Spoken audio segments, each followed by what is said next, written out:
Et on retrouve tout de suite notre envoyé spécial Place de la République à Paris, Florent Rodeau. Florent, qu'est-ce qu'on attend de ce discours de Jean-Luc Mélenchon ?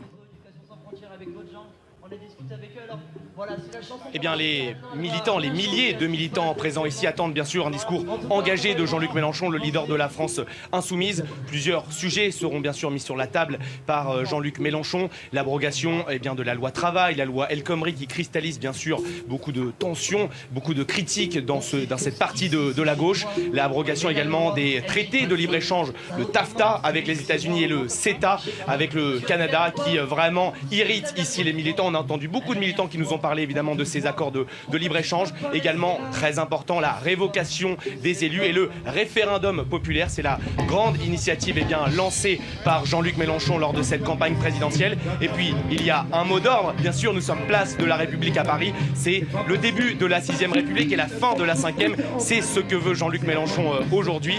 Il devrait s'exprimer dans les prochaines minutes. Il devrait arriver sur cette place de la République dans les prochaines minutes. Voilà, on attend d'une minute à l'autre son discours. Un discours qui sera suivi ici par des milliers de personnes qui se trouvent à ma gauche et à ma droite. Dans quelques minutes, il devrait commencer à parler. Alors justement, Florent, est-ce qu'il a gagné son pari du chiffre ? Il disait que le nombre de personnes était important aujourd'hui.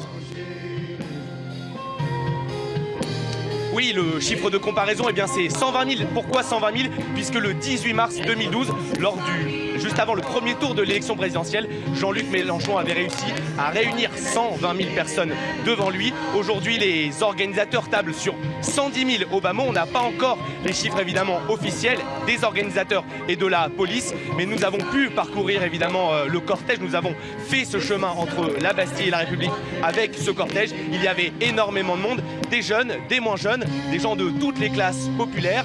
Et puis le message, il est très simple. Il faut résister.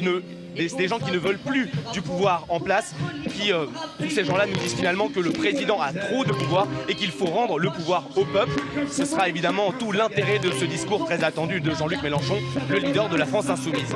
Alors une dernière question, Florent, puisque vous êtes sur place, quelle est l'ambiance ? Ça semble très festif.